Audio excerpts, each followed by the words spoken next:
नमस्कार दोस्तों, भगवान आप सभी का भला करे और आपकी सारी इच्छाएं मनोकामनाएं पूरी हों। दोस्तों, आज मैं आप सभी को इस हाथ से रिलेटेड महत्वपूर्ण जानकारी व्यक्त करूंगा और यहाँ पर आपकी क्वेरी का डिटेल आंसर रहेगा। तो पहला प्रश्न आपका यही है कि डिप्टी कलेक्टर एसडीएम में होने के क्या चांसेस हैं, या मेडिकल विभाग में सिलेक्शन होने के क्या चांसेस हैं। तो यहाँ पर जब भी गवर्नमेंट जॉब टॉप पोजीशन या अथॉरिटी की बात आती है तो उस कंडीशन में जुपिटर, सन और माइंड लाइन, इन तीनों का स्ट्रॉन्ग होना सबसे ज़्यादा ज़रूरी होता है। आपके माइंड लाइन में कोई भी कमी नहीं है, जिसके कारण आपके अंदर योग्यता बहुत अच्छी है किसी भी प्रकार के हायर लेवल लर्निंग करने के लिए, स्टडी करने के लिए या टॉप पोजीशन ऑन करने के लिए। तो कॉम्पिटिटिव एग्ज़ाम क्रैक करने में आपको ज़्यादा डिफ़िकल्टीज नहीं आएगा, क्योंकि नॉलेजेबल पर्सनैलिटी वैसे ही है और ऊपर से माइंड लाइन में मल्टीपल बायोफोर्क के साइंस हैं जो कहीं ना कहीं नॉलेज और डीप थिंकिंग और गुड रिसर्च या हर बात के जड़ तक जाने की प्रवृत्ति को दर्शाता है। जुपिटर माउंट के ऊपर भी देखें तो इधर भी कोई बहुत कमी या परेशानी नहीं है। हालांकि कोई बहुत स्पेसिफिक साइन यहाँ पर नहीं है। जितने भी इस तरह की आड़ी रेखाएं होती है ये मैरिज थोड़ा सा डिले यहाँ पर दर्शाती है, बट मैरिड लाइफ अच्छा दर्शाती है। तो ये मैरिड लाइफ के लिए, फैमिली लाइफ के लिए बहुत अच्छा इंडिकेशन है। लेकिन जो एसडीएम या कलेक्टर या इतने बड़े पोस्ट के लिए जो साइंस चाहिए होते हैं पाम में, वो आपके अभी नहीं है। जुपिटर पे एटलीस्ट कोई ट्रायंगल, स्क्वायर या जुपिटर का बहुत ज़्यादा डेवलप्ड होना ज़रूरी हो जाता है। और दूसरा जो सूर्य होता है वो सबसे मेन कारक होता है गवर्नमेंट जॉब का, क्योंकि सूर्य कारक होते हैं सरकार के, शासन के। और सरकारी नौकरी चाहिए तो सूर्य का पोजीशन अच्छा होना ज़रूरी होता है। अब सूर्य के क्षेत्र में नीचे एक बायफोर्क का साइन है जो हमेशा करियर के रिगार्डिंग डाउट रखता है, कन्फ्यूज़न देता है, डिससेटिस्फेक्शन देता है, क्योंकि बार बार काम करने के तरीके में बदलाव करने का मन होता है।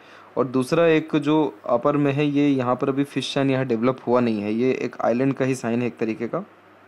लेकिन इन फ्यूचर यहाँ कोई ना कोई अच्छा साइन आ सकता है। लेकिन मेन बात ये भी नहीं है, मेन बात ये है कि ये माउंट कहीं ना कहीं दबा हुआ है। तो इस कारण से कॉन्फिडेंस में कमी होना या फिर रिजल्ट मनचाहा मिलने में देरी होना, ये कॉम्बिनेशन यहाँ पर होता है। तो कलेक्टर एसडीएम के चांसेस आपके पाम में फ़िलहाल तो कोई भी स्ट्रांगली नहीं है। लेकिन मैं डेफिनेटली आपको यह सजेस्ट करना चाहूँगा कि आप सन रेमेडी को प्रेफर करिए। सन रेमेडी करने से किसी भी तरह का लाइफ में जो ट्रबल होता है, प्रॉब्लम होता है या बाउंड्रीज जो होती हैं वो सब खत्म होती हैं। और जो सूर्य की तरफ से जो कॉन्फिडेंस का प्रॉब्लम दिखाई दे रहा है, कन्फ्यूज़न का इशू दिखाई दे रहा है, कहीं ना कहीं जो काम आपका पूरा हो नहीं पाता है, बीच में रुकावटें, तकलीफ़ें, बाधाएं जो आ जाती हैं स्टडीज़ ही करते समय, तो वो कहीं ना कहीं आपका ये जो जितने भी ऐसे बाउंडेशंस है या अननेसेसरीली ट्रबल है, ये डेफिनेटली ख़त्म हो पाएगा। अदरवाइज़ अगर हम बात करें तो अभी के अनुसार जो चांसेस आपके दिख रहे हैं बहुत हाई लेवल के, वो मेडिकल लाइन में दिख रहे हैं। आपका मरकरी बहुत अच्छे पोजीशन में है और मरकरी की फिंगर भी बहुत ही अच्छी है।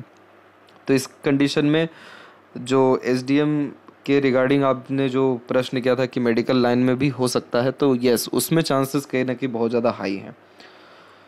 जब भी मरकरी के ऊपर मल्टीपल्स लाइन होता है तो ये हीलर का कारक हो जाता है। आप जैसे जब तक अपने बातों से, अपने व्यक्तित्व से, अपने कर्म से, अपने सहयोग से किसी को भी हील, मोटिवेट या इंस्पायर्ड कर सकते हैं, इवन कन्विंस कर सकते हैं। इसका जो असर है वो मेडिकल लाइन वाले लोगों को बहुत अच्छा मिल पाता है, क्योंकि इस साइन को जो दूसरा इसका नाम है वो मेडिकल सिग्माटा है। यानी ये लाइन कंफर्म करती है कि मेडिकल लाइन में या वो सारे लाइन में जो एक तरीके से जिसमें आप अपने खुद के कर्मों से दूसरों को हील कर सकें या ठीक कर सकें, उन सारे कामों में लाभ मिलेगा। हॉस्पिटैलिटी के काम में, मेडिकल की किसी भी प्रकार के पोजीशन या अथॉरिटी पर जाने के जो चांसेस होते हैं वो बहुत ज़्यादा हाई हो जाते हैं इस कंडीशन में। रीज़न ये होता है कि एक तो नॉलेज अच्छा रहता है, ग्रेट इन्फॉर्मेशन रहता है, डिटेल्ड में नॉलेज रहता है, और ऊपर से प्लस पॉइंट है लिटिल फिंगर की लेंथ अच्छी होना। तो आपके अंदर साइनेस ज़्यादा नहीं है, यानी शर्मिलापन नहीं है, कम्युनिकेशन अच्छा है, स्टेज फेयर नहीं है, अपने बात को सही ढंग से रख पाते हैं, सही ढंग से निर्णय ले पाते हैं, इंट्रोवर्ट भी नहीं है, तो सिचुएशन हैंडलिंग करने की कैपेसिटी अच्छी है, डिसीजन बहुत प्रोमिनेंटली ले पाते हैं। तो इसीलिए इस सेक्टर में आपको कहीं ना कहीं ग्रोथ के चांसेस 101% है, इसमें कोई डाउट है ही नहीं। लेकिन अगर सिर्फ एसडीएम की अगर हम बात करें या कलेक्टर की, तो उसमें कहीं ना कहीं सन को इम्प्रूव करना अनिवार्य है, ज़रूरी है। दूसरा जो प्रश्न है वो मैरिड लाइफ के रिगार्डिंग है कि मैरिड लाइफ कैसा रहेगा, कब तक होने के चांसेस है। तो देख सकते हैं साफ साफ कि अभी लाइफ लाइन के पैरेलल सपोर्टिव लाइन आना शुरू हो रही है और इनका एज हार्डली यहाँ पर 35 से 36 के मिड का ही है। तो साल भर के भीतर में आपकी मैरिज की संभावनाएं बहुत ज़्यादा ब्राइट है। और इस तरह की सपोर्टिव लाइन आती है तो लाइफ में एकाएक फिर बहुत लोगों का सपोर्ट मिलता है। वैसे तो ये स्पाउस के सपोर्ट को दर्शाता है, लेकिन उनके भी घर परिवार की तरफ से या दूसरे लोगों की तरफ से सपोर्ट आता है। अभी जुपिटर पे जो बताया कि आड़ी रेखाएं अच्छी हैं, बस इसका कमी ये होता है कि ये थोड़ा देरी से असर देती है, लेकिन ये सक्सेस आफ्टर मैरिज का साइन होता है। मैरिज के बाद में बहुत ज़्यादा कंफर्टेबिलिटी बढ़ती है, लग्जरीज बढ़ती है, सांसारिक दाम्पत्य पारिवारिक सारा सुख मिलता है। आप खुद बहुत ज़्यादा स्पिरिचुअल एक्टिव हो जाएंगे। मैरिज के बाद में आपके पार्टनर बहुत ज़्यादा सिंपैथेटिकल या इमोशनल देखने को मिलेंगे, तो लव केयर अटैचमेंट बहुत अच्छा रहेगा। इसीलिए एक ही यूनियन लाइन है, लेकिन ये बहुत ज़्यादा स्ट्रॉन्ग है, तो एक दूसरे को एक समान तवज्जो देंगे। आपका हार्ट लाइन सैटर्न पे रुक रहा है, तो बहुत जल्दी आपको ट्रस्ट नहीं हो पाता है। आप थोड़ा समय लेते हैं किसी पर भी एकदम पूरा विश्वास करने के लिए, अब किसी से भी बहुत ज़्यादा क्लोजनेस में आने के लिए कम्युनिकेशन अच्छे से कर लेते हैं, लेकिन बिलीव या ट्रस्ट इशू कहीं ना कहीं स्टार्टिंग में ज़्यादा रहता है। लेकिन मैरिड लाइफ में ऐसा नहीं रहेगा। आपका मैरिड लाइफ बिल्कुल ठीक रहने वाला है, उसके रिगार्डिंग आप बेफिक्र रहिए। और जिस तरह का आपका freedom lover type of nature personality है, खुद के दम पर सारे काम करने हैं, अभी तक कहीं ना कहीं ऐसा मन में आता है कि कुछ कर नहीं पाए, इतना सब जो है जीवन में उम्र होने के बाद भी या इतनी सब मेहनत के बाद भी, तो ये सारे जो धारणा है, ये सारी धारणाएं ख़त्म होंगी मैरिज के बाद आपकी, या 36 के एज से कह सकते हैं। क्योंकि उसके बाद आप अपने घर परिवार वालों को भरपूर सहयोग दे पाएंगे। और प्रश्न ये है कि करियर कब से सेटल होगा, तो आपकी जो लक लाइन है वो 3 बार रुकी है यहाँ पर, मतलब 3 तरह से चल रही है। एक तो मून के एरिया से निकली हुई है जो अपने मन के काम को दर्शाती है, फिर ये यहाँ पर आकर के रुक गई, यानी अराउंड यही 36 से 37 का पीरियड है। फिर उसके बाद अनदर लक लाइन चली, ये ज़्यादा स्ट्रॉन्ग चल रही है। तो जो जिस चीज़ की आप तैयारी कर रहे हैं उसका सिलेक्शन 36-7 तक डेफिनेटली होगा, और वहाँ पर आपकी करियर बहुत अच्छी चलेगी। लेकिन ये भी रेखा हार्ड लाइन पर रुक गई, तो कहीं ना कहीं मन या हृदय परिवर्तन हो जाएगा, और उसका फिर कोई अनदर काम या अनदर लेवल का वर्क आप करते हुए दिखाई पड़ेंगे, और उसमें फिर पैसा आपको अच्छा रहेगा। तो इस तरह की जब लक लाइन रुक रुक करके चलती है, तो कोई भी काम एक बार में बनता नहीं है, रुक रुक करके या देरी से काम बनते हैं, या एक बार में कभी भी सेटिस्फेक्शन नहीं मिलता। इसको ठीक करना है तो सबसे पहले सूर्य को ठीक कर लीजिए। जब विज़न क्लियर हो जाएगा, डेडिकेशन काम के प्रति बढ़ जाएगा, अचीवमेंट लाइफ में बढ़ेंगे, तो ऑटोमेटिकली ये लक लाइन कंसिस्टेंटली चल के सैटर्न तक पहुंचेगा। और फिर उसके बाद आपको हर काम से सेटिस्फेक्शन मिलना, पीसफुलनेस एंड हैप्पीनेस आना, और करियर स्टेबिलिटी तुरंत होना, ये सारी चीज़ें आपको देखने को मिलेगी।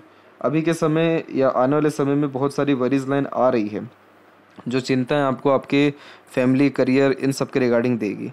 लेकिन इन सब में जो सबसे अच्छी कॉम्बिनेशन है वो है सपोर्टिव लाइन। ये सपोर्टिव लाइन सारी रेखाओं को रोक रहा है, तो कहीं ना कहीं बहुत अच्छा ग्रोथ आपका मैरिज के बाद में है।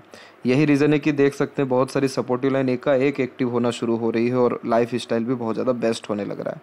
तो कम्फर्ट्स, लग्जरीज, रॉयल्टीज़, ये सारी चीज़ें तो रहेगी, लेकिन जो आपको मेनली लाइफ में पावर, पोजीशन, अथॉरिटी, रिस्पेक्ट और फैमिली के लिए जो आपके सारे कंसर्न है वो जो आपको पूरे करने, ये सब चीज़ें आपकी लाइफ में 100% 36 एज से यानी नेक्स्ट ईयर फेब तक आते आते या उसके बाद से कंटिन्यू होना शुरू हो जाएगी। और अगर सन रेमेडी प्रेफर करते हैं तो SDM के लिए कहीं ना कहीं आपके जीवन में लक आ सकता है या अपॉर्चुनिटी आ सकती है। लेफ्ट हैंड में भी देखें तो यहाँ पर भी जो लक लाइन का फ्लो है माइंड लाइन से ही स्ट्रॉन्ग हुआ, और ये पीरियड भी 36-7 का ही है। माइंड लाइन में ऐसा बायफोर को जब होता है तो मल्टी टैलेंटेड होते हैं, मल्टीटास्किंग नेचर हो जाता है। आपके सूर्य पर यहाँ पर क्रॉस है, इसीलिए आपको हमेशा ये फील होता है कि जो मान सम्मान मिलना चाहिए वो नहीं मिल पाता है, या जो पोजीशन, अथॉरिटी मिलनी चाहिए नहीं मिल पाया, जो मेहनत किया उसका क्रेडिट मिलना चाहिए, रिवॉर्ड अवार्ड मिलना चाहिए, नहीं मिल पाया। इसीलिए सन रेमेडी का आपको सजेशन दिया जा रहा है। अदरवाइज़ ये क्रॉस क्या करेगा, आपको हमेशा अनसेटिस्फेक्शन, अनस्टेबिलिटी करियर के रिगार्डिंग देते रहेगा, और हमेशा ऐसा लगेगा कि जो आपकी हित में है, हक में है, वो आपको मिल नहीं पाता है। दूसरा, पैसा टिक नहीं पाता है, तो देखिए दोनों हथेली में मनी ट्रायंगल ओपन है, तो पैसा रहेगा नहीं, यानी पैसा आएगा लेकिन रुकेगा नहीं। तो उस हिसाब से नहीं रहेगा, सेविंग के हिसाब से नहीं रहेगा। लेकिन अगर आप इन्वेस्टमेंट के रूप में कहीं ना कहीं अपना पैसा फंसाते रहते हैं, तो कहीं ना कहीं आपके पैसे का यूटिलाइजेशन अच्छा होगा। लेकिन आप इन सब को लेकर के बेफिक्र रहिए, पैसा तो बहुत अच्छा जीवन में आपके आने वाला है। 36-7 से बहुत एक्सट्रीम लेवल का हाई लेवल की अर्निंग आप अपने लाइफ में कर पाएंगे। यही तो रीज़न है कि लाइफ लाइन की क्वालिटी भी इतनी इम्प्रूव क्यों हो रही है। ये साफ साफ दर्शा रही है कि लाइफ में वरी कम होगा, चीज़ों के लिए ज़्यादा सोचना नहीं पड़ेगा आपको ख़रीदने में, या लाइफ में किसी तरह का मेजर रिस्क लेने में, या इन्वेस्टमेंट करते समय। इनफ अमाउंट ऑफ मनी देखने को इस कंडीशन में मिलेगा आपको। और जहाँ तक रही आयु की बात, तो उसके रिगार्डिंग भी बेफिक्र रहिए। दोनों हथेली में जो लक लाइन है उसकी स्ट्रेंथ बढ़ रही है, तो इसलिए ये लंबी आयु, अच्छे स्वास्थ्य अथवा सुख सुविधा युक्त जीवन शैली होने के कारक यहाँ पर हो रहा है। तो यदि सबसे महत्वपूर्ण बात है आपके हाथ के रिगार्डिंग, एटलीस्ट 74 प्लस तक आपको कोई इश्यू नहीं रहने वाला है। तो आशा करता हूँ सभी प्रश्नों का उत्तर मिल गया हो। तब तक आप अपना ध्यान रखें। आपका बहुत बहुत धन्यवाद।